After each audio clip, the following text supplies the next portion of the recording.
January 17th, 1943, Solomon Islands, 0547 hours.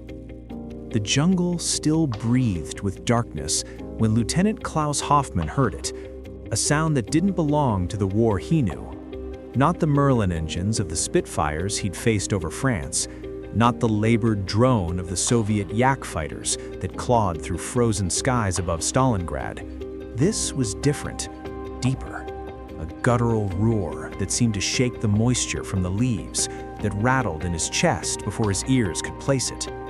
He stood beside his Mitsubishi A6M0 on the muddy strip at Munda Airfield, watching the eastern horizon bleed from black to violet.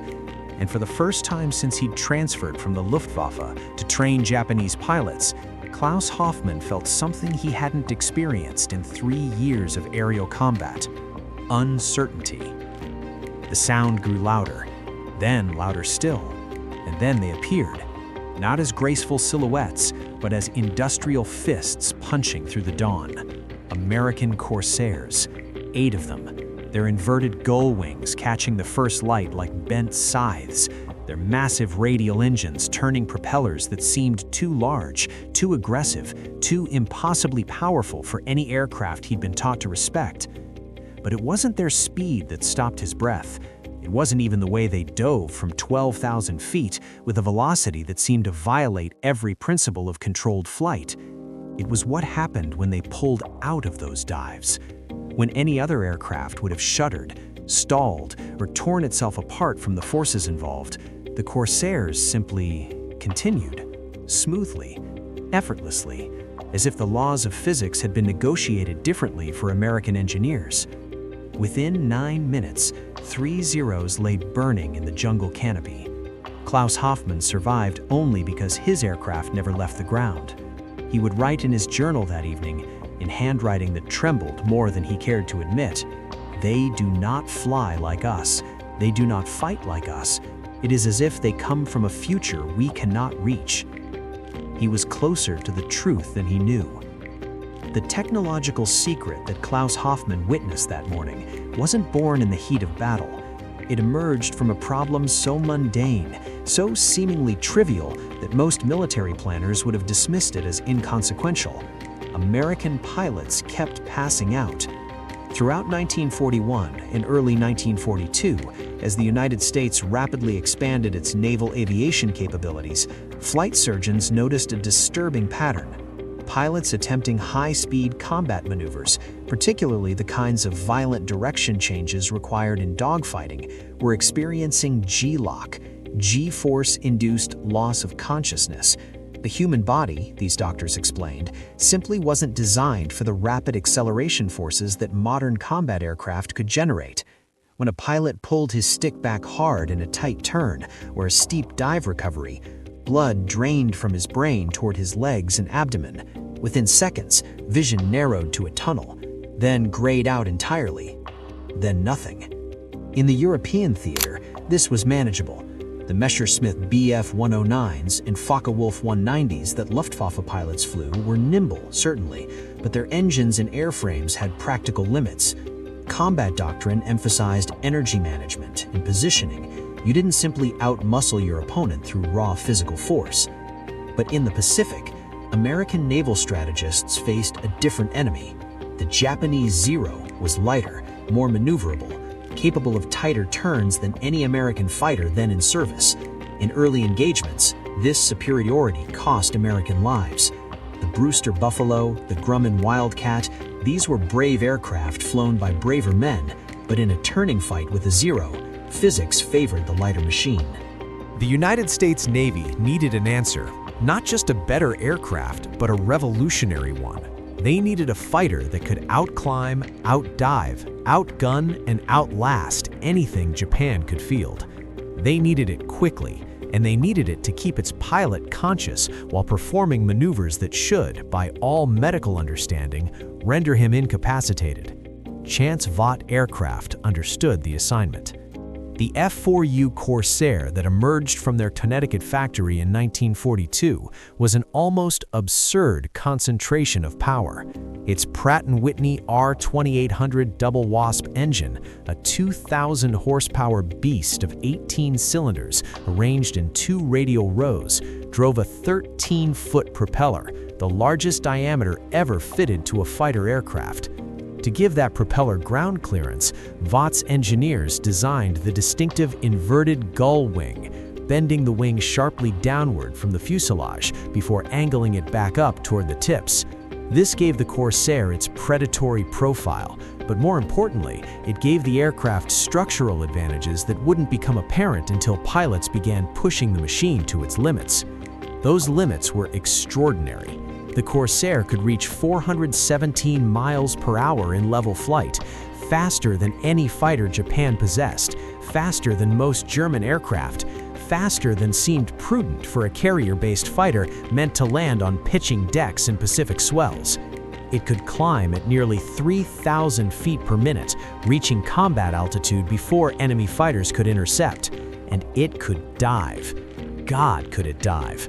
Pilots discovered that the Corsair remained stable and controllable at speeds approaching 500 miles per hour, speeds at which Japanese aircraft began to experience flutter, structural failure, or simple loss of control authority. But speed alone wouldn't solve the G-lock problem. If anything, the Corsair's massive engine and robust airframe made the issue worse. Now, pilots had the power to pull even harder, to generate even greater G-forces, to push their bodies even further beyond physiological limits. The solution required thinking about the pilot, not about the aircraft, about blood, about pressure, about the simple fact that human consciousness depends on maintaining adequate blood flow to the brain, and that when external forces interrupt that flow, consciousness ends. Someone, and history has never quite agreed on who deserves the credit, whether it was a flight surgeon, an engineer, or a pilot who'd read too much pre-war physiology research, proposed something that sounded more like medieval torture than modern technology. What if you squeezed the pilot's legs? March 1943, Naval Air Station, Patuxent River, Maryland. The prototype looked uncomfortable because it was uncomfortable. Thick rubberized fabric formed bladders that wrapped around both legs from ankle to thigh, connected by rubber hoses to a mechanical compressor synchronized with the aircraft's control system. When the pilot pulled back on the stick, initiating a maneuver that would generate high G-forces, the compressor activated, inflating the bladders and applying pressure to the pilot's lower body. The pressure was considerable, sometimes exceeding 50 pounds per square inch. It felt like being squeezed by a mechanical fist. It looked absurd. It sounded absurd. It worked perfectly. Test pilots reported that they could sustain maneuvers that previously caused gray-out or complete unconsciousness. They could pull harder, turn tighter, recover from steeper dives. The G-suit, as it came to be called with typical military directness, didn't eliminate the physiological effects of acceleration.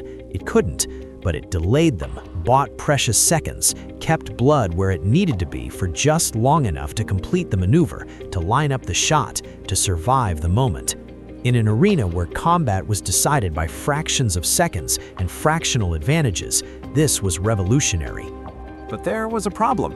Actually, there were several problems, and they all involved the young men who would have to wear this contraption into combat. First, the G-suit was hot. Pacific temperatures regularly exceeded 90 degrees Fahrenheit in the cockpit, and adding thick rubberized layers over the legs made it worse.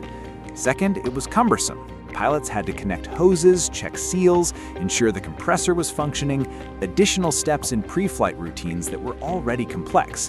Third, and perhaps most significantly, it looked strange. It looked different. And in the deeply traditional culture of naval aviation, where pilots wore their uniforms with particular pride and adhered to specific standards of appearance and conduct, asking men to wear what essentially amounted to inflatable pants seemed undignified. The initial response from fleet squadrons was tepid at best. Pilots acknowledged the G-suit's effectiveness, but questioned whether the advantages justified the discomfort. Some of the resistance was practical, some was cultural, and some was simply the timeless reluctance of fighting men to admit they might need help, mechanical or otherwise, to do their jobs. It would take combat results, not laboratory data, to change minds. It would take one particular squadron, one particular deployment, and one particular stretch of ocean to prove that this bizarre feature wasn't just useful, it was war-winning. June 1943, USS Bunker Hill, Central Pacific. Fighting Squadron 17, VF-17, known as Jolly Rogers, received their Corsairs with mixed emotions.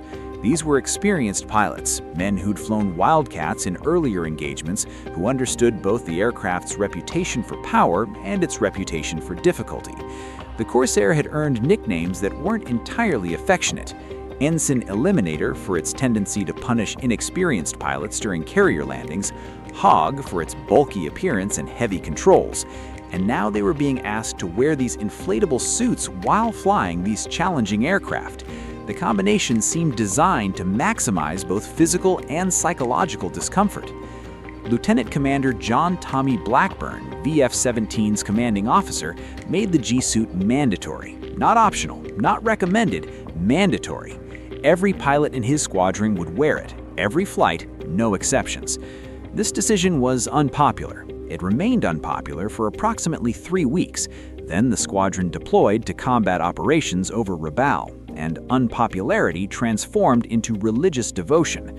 Rabaul represented Japan's most heavily defended position in the South Pacific, a volcanic fortress surrounded by airfields, protected by hundreds of fighters, supported by seasoned pilots who'd been flying combat missions since the invasion of China in 1937.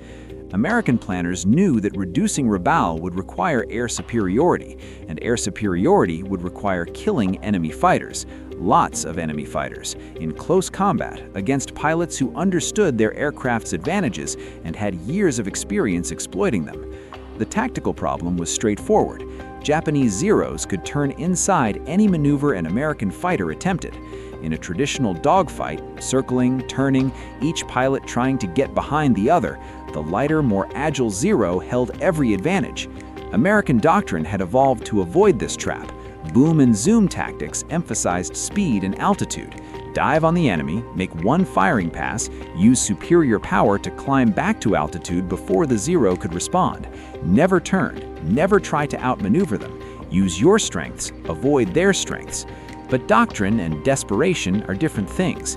In the chaotic reality of air combat, with aircraft scattered across miles of sky, with altitude lost in earlier engagements, with damaged aircraft struggling to escape, with wingmen in trouble, in these moments, pilots turned.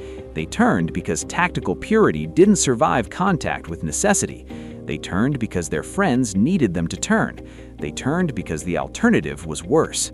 And this is where the G-suit transformed combat effectiveness in ways that no pre-war planner had anticipated. A Zero pilot attempting to follow a Corsair through a hard defensive break, that violent maximum performance turn that American pilots executed when an enemy appeared on their tail, faced an impossible dilemma. If he pulled hard enough to follow the Corsair's turn radius, his vision grayed out. If he eased the G-forces to maintain consciousness, the Corsair accelerated away.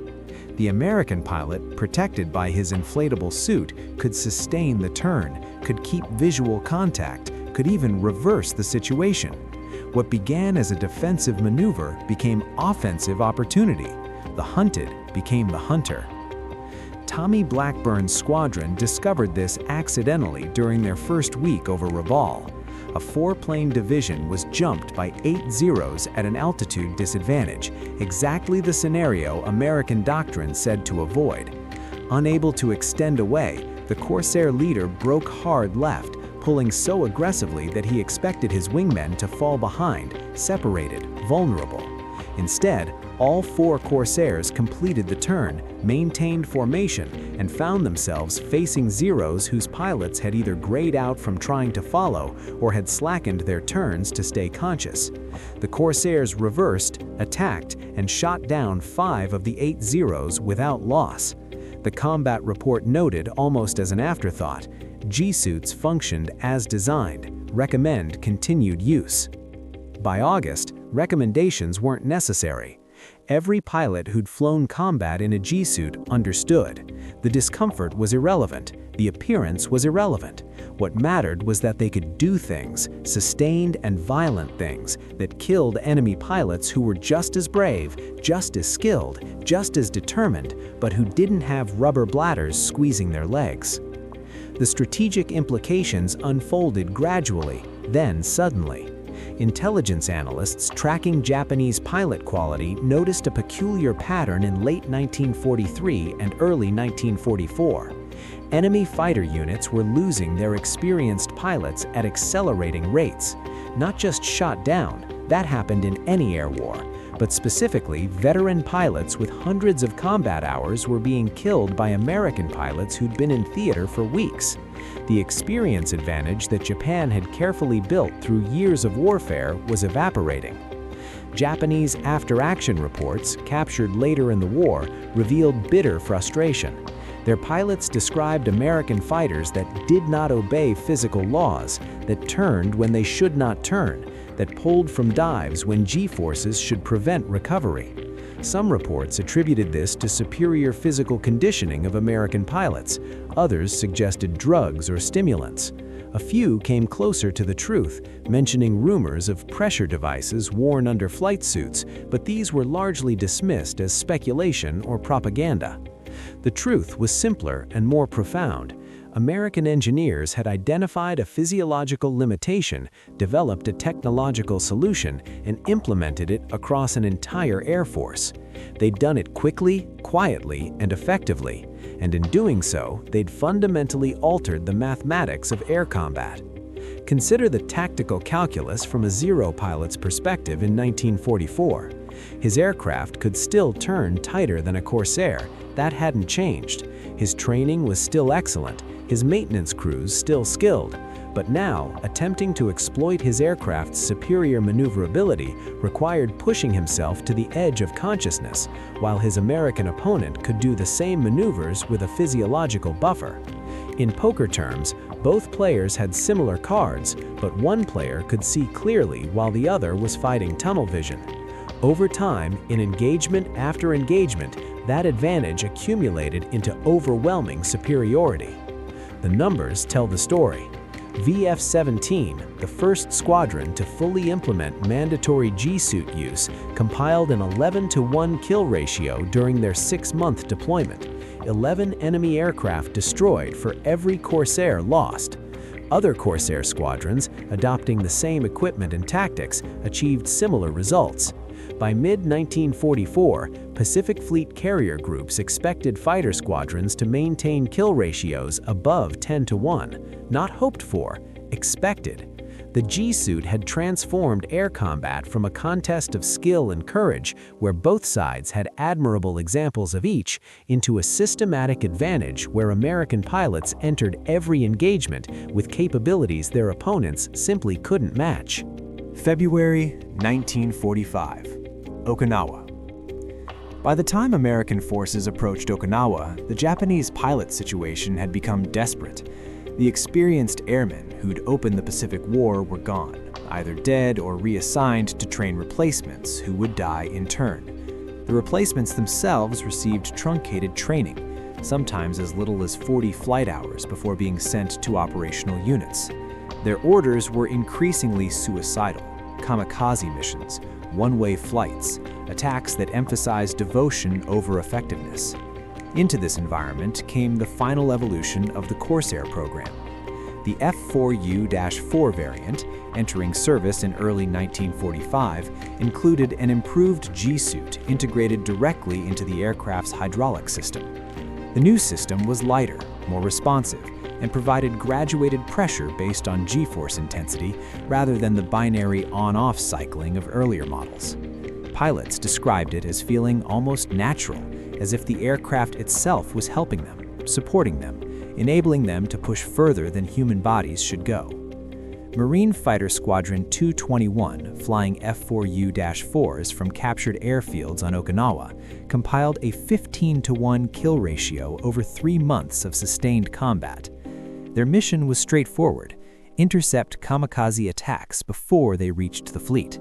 The tactical challenge was extreme: identifying single aircraft or small formations among clouds and terrain, closing to firing range quickly enough to destroy the target before it reached attack position, doing this dozens of times per day, day after day, never missing, never failing, because failure meant an explosives-laden aircraft slamming into a destroyer full of young sailors. The G-Suit's contribution to this mission was less about individual dogfighting and more about sustained operations. Pilots flew 4, sometimes 5 sorties daily. Each intercept involved hard maneuvering, steep climbs to altitude, violent turns to adjust intercept angles, aggressive dive attacks. Without the G-Suit, pilots accumulated fatigue from repeated G exposure, their bodies battered by the physiological stress of combat maneuvering. With the suit, they recovered faster, maintained performance across multiple sorties, sustained the operational tempo that kamikaze interdiction required. A destroyer captain, writing to VMF 221's commanding officer after a day when Marine Corsairs splashed 7 kamikaze aircraft before any reached attack range, tried to articulate his gratitude. "I don't know what you boys are doing up there or how you're doing it, but I know my crew is alive because you did it. I don't have words bigger than that." The words weren't necessary. The numbers spoke for themselves. During the Okinawa campaign, American fighter pilots shot down over 1,600 Japanese aircraft. The U.S. Navy lost 36 ships to kamikaze attacks, a terrible toll, but a fraction of what Japanese planners had hoped to achieve. The air superiority umbrella that protected the invasion fleet, that enabled amphibious operations, that ultimately secured the island, depended on individual pilots doing impossible things, repeatedly, without failing. And those pilots could do those things because someone had figured out how to keep blood flowing to their brains. The symbolic weight of the G-Suit, that bizarre assemblage of rubber bladders and hoses and mechanical compressors, extended far beyond its technical function. In a war that was fundamentally about industrial capacity and scientific innovation, the G-Suit represented something distinctly American: the willingness to solve problems through engineering rather than endurance, to augment human capability rather than demand superhuman sacrifice, to trust in technology and systematic implementation rather than martial spirit alone. Japanese military culture, deeply influenced by Bushido traditions and the spiritual dimensions of warfare, emphasized the pilot as a transcendent warrior figure. The ace, the superior fighter, was someone who, through discipline, training, and spiritual purity, could achieve mastery that transcended physical limitations. American military culture, shaped by pragmatism and industrial experience, took a different view. The pilot was a systems operator, and if the system could be improved through technology, then improve it. Make the aircraft faster, make the guns more effective, make the pilot's body more resistant to G-forces. These weren't separate philosophical approaches, they were competing theories of warfare itself. When German engineers examined captured Corsairs in 1945, a few examples had been forced down in Norway after navigation errors. They focused immediately on the G-suit equipment. Their reports noted the systematic approach, the engineering sophistication, the evidently large-scale manufacturing capability required to equip thousands of aircraft. One Luftwaffe analyst wrote, "This represents industrial warfare at its apex. They have not developed better pilots, they have developed systems that make adequate pilots equivalent to our experts. When your adequacy equals our excellence, and you have 10 times our numbers, the mathematical conclusion is inescapable." That mathematical conclusion had broader implications. The same systematic, engineering-focused approach that produced the G-suit produced the proximity fuse, the Norden bomb sight, the radar-guided night fighter, the escort carrier, the Liberty ship, the Manhattan Project. These weren't separate innovations, they were expressions of a consistent methodology. Identify the problem, apply scientific resources, engineer a solution, manufacture at scale, implement systematically, iterate based on results. This was American warfare. This was why, despite individual brilliance in German and Japanese weapons design, despite tactical sophistication, despite extraordinary courage, the Axis powers faced an opponent that simply outsystemed them. The physical object itself, the actual G-suit worn by a specific pilot, became a talisman, a personal artifact imbued with almost superstitious significance. Pilots developed particular attachment to their own suits, sometimes refusing to wear replacements even when newer models became available. They knew the exact pressure patterns of their particular suit, the specific feel of its inflation sequence, the precise compression points. In a profession where control and predictability were scarce commodities, where death arrived randomly and without warning, the G-suit represented something reliable, something that worked the same way every time, something that kept its promises. Letters home from Pacific-deployed pilots mentioned the suits with surprising frequency. A Navy ensign writing to his father, an auto mechanic in Detroit, described his G-suit as like having an extra pair of hands holding you together when things get rough. A Marine lieutenant, in a letter to his wife, wrote, "I can't explain the technical parts, but I can tell you that when I come home, and I will come home, it's going to be partly because of this ridiculous rubber contraption that makes me look like I'm wearing inflatable pajamas." After the war, when veterans gathered and shared stories, the G-suit appeared consistently in narratives about close calls and unlikely survivals. I should have blacked out, but the suit kept me conscious. I pulled harder than I'd ever pulled before, and the suit let me do it. The device became woven into the mythology of Pacific air combat, a technological charm, a mechanical guardian angel. August 9th, 1945, somewhere over Japan.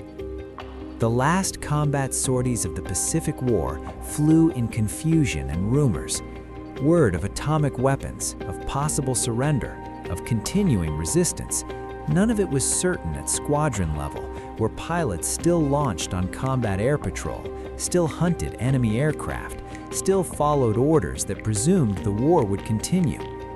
Lieutenant Thomas Reedy, flying a Corsair from USS Shangri-La, intercepted what would later be confirmed as one of the last Japanese fighters destroyed in air combat, a Zero attempting to attack a weather reconnaissance B-29. His combat report, filed aboard ship that evening, was professionally terse. Sighted bogey at 1420 hours, altitude 18,000 feet, engaged and destroyed with 6-second burst. Enemy aircraft entered uncontrolled dive and impacted terrain. No damage to own aircraft. G-suit functioned normally. That final sentence, G-suit functioned normally, appeared in thousands of combat reports over 3 years of Pacific fighting. It appeared so frequently that it became routine, expected, unremarkable, which was precisely the point. The war ended days later. The G-suits came home with the pilots who wore them, packed in sea bags, stained with sweat and salt water, still functional, still capable of doing what they'd been designed to do: keep American pilots conscious while they did impossible things. Most were eventually discarded, thrown away, or cut up for parts. Some ended up in museums. A few remained in footlockers and attic boxes, kept by veterans who couldn't quite articulate why they'd saved them, only that they had. The technological legacy of the G-suit extended far beyond its immediate military application. Post-war, as aviation pushed into the jet age and eventually into space exploration, the fundamental principle remained valid. Human bodies have limitations, and those limitations can be mitigated through engineering. The G-suits worn by X-15 pilots testing hypersonic flight were direct descendants of those first rubberized prototypes tested at Patuxent River. The launch and entry suits worn by astronauts incorporated the same concepts of graduated pressure and physiological support. The modern fighter pilot, pulling 9 Gs in an F-22, wears equipment that would be immediately recognizable to a Corsair pilot from 1944. More sophisticated, certainly, more comfortable, more effective, but fundamentally similar in purpose and approach. This continuity reveals something essential about American technological development. Solutions that work tend to be preserved, refined, and built upon. There's no revolutionary disruption for its own sake, no rejection of past approaches simply because they're past. If rubber bladders squeezing a pilot's legs solved the G-lock problem in 1943, then refined versions of rubber bladders squeezing a pilot's legs would solve the same problem in 2003. The underlying physiology hasn't changed. Why abandon a working solution? This pragmatism, this willingness to value effectiveness over elegance, permeated American weapons development throughout World War II and beyond. The Sherman tank wasn't as sophisticated as German Panthers, but it was reliable, repairable, and producible in vast numbers. The B-24 Liberator wasn't as beautiful as the B-17 Flying Fortress, but it carried more bombs over longer ranges. The Corsair, with its bizarre inverted gull wing and uncomfortable G-suit requirement, wasn't graceful on the ground, but in the air, in combat, where aesthetics meant nothing and results meant everything, it was supreme. In the decades after the war, historians analyzing American victory in the Pacific identified numerous contributing factors: industrial capacity, code breaking, submarine warfare, island hopping strategy, strategic bombing, and ultimately atomic weapons. These were the large forces, the strategic-level explanations that appear in textbooks and academic analyses. But wars aren't fought at the strategic level alone. They're fought by individual people in individual moments, and those moments are decided by immediate, tactical realities. Who can see more clearly? Who can turn tighter? Who can stay conscious when the world is trying to squeeze consciousness away? The G-suit didn't win the Pacific War by itself. No single technology did, but it contributed to victory in the most direct way possible, by keeping American pilots alive and effective in circumstances that should have killed them or rendered them ineffective. It transformed the Corsair from merely an excellent aircraft into a decisive weapon. It enabled tactical approaches that doctrine said were impossible. It broke the mathematical advantages that Japanese fighters possessed through lighter weight and tighter turning radius. And it did all this not through any revolutionary scientific breakthrough, not through exotic materials or brilliant theoretical insights, but through straightforward, systematic engineering. Identify the problem, design a solution, test it, refine it, manufacture it, implement it, support it. This was American warfare. This was American victory. Not more courageous, all sides displayed courage beyond measure, not more willing to sacrifice, all sides sacrificed terribly, but more systematic, more engineering-focused, more willing to augment human capability rather than demand that humans transcend their limitations through will alone.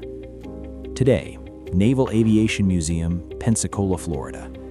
The F4U Corsair, displayed in the museum's Pacific Gallery, hangs suspended from the ceiling, caught in an eternal banking turn, its inverted gull wings painted in the midnight blue of late-war naval aviation. Below it, in a climate-controlled case, rests one of the actual G-suits worn by VF-17 pilots during the Rabaul campaign. The rubber has stiffened with age, the hoses cracked, the fabric faded from decades of fluorescent lighting. Museum placards explain its function with technical precision, noting inflation pressures and physiological effects. Visitors photograph it briefly before moving on to more visually impressive exhibits. The suit doesn't look like history. It looks uncomfortable, crude, strange, exactly as it appeared to the pilots who first wore it in 1943. There's no romance in rubber bladders and mechanical compressors, no glory in inflatable pants, nothing that captures imagination or inspires reverence. It's just a piece of equipment, a problem solved through engineering, a technological solution to a physiological limitation. Which is precisely why it matters, which is precisely why it won. Because wars aren't won through romance or glory or inspiration. They're won through systematic advantages, accumulated incrementally, applied consistently, sustained over time. They're won by organizations that can identify problems, even small, unglamorous problems like pilots passing out, and engineer solutions. They're won by cultures that value effectiveness over aesthetics, that trust technology and implementation over martial spirit alone, that understand warfare as a system of interconnected capabilities rather than a contest of individual heroism. The Zero pilots who faced Corsairs over Rabaul and Okinawa were heroes by any measure, brave, skilled, fighting for what they believed was right. They deserved better than the war asked of them. But heroism wasn't enough, skill wasn't enough, devotion wasn't enough, because they faced an opponent that had systematically eliminated the tactical advantages their aircraft possessed, that had engineered solutions to problems they didn't even recognize existed, that had built not just better aircraft, but better systems. The bizarre feature, those ridiculous inflatable pants, was never just about staying conscious in a tight turn. It was about a fundamental approach to warfare, to problems, to human limitations. It was about a nation that believed challenges should be solved rather than endured, that human capability should be augmented rather than transcended, that systematic engineering could defeat individual excellence when applied with sufficient scale and sophistication. Lieutenant Klaus Hoffmann survived the war. In 1947, he immigrated to the United States and eventually became an aeronautical engineer, working on early jet fighter designs. In interviews late in his life, he was asked repeatedly about his wartime experiences, about the aircraft he flew and the battles he witnessed. He always returned to that morning at Munda Airfield, watching Corsairs pull out of dives that should have killed their pilots, performing maneuvers that violated everything he'd been taught about flight and physiology. "We were fighting the future," he said finally. "We didn't know it then, but we were. They had already arrived there, and we were still trying to reach it. The aircraft was one thing. You could see it, understand it, even copy it if you had the industrial capacity. But the systems, the integration, the way everything worked together to make the pilot more capable, that was different. That was something we couldn't copy because it required thinking about warfare differently. They weren't trying to build warriors. They were trying to build systems that turned ordinary men into extraordinary capabilities, and they succeeded." He was asked if he thought the G-suit made the difference. Klaus Hoffmann smiled, an old man remembering distant mornings and the roar of engines that haunted his dreams for decades. The suit? No, not the suit alone, but the thinking behind the suit, the willingness to solve that problem, that specific problem systematically. Yes, that made all the difference.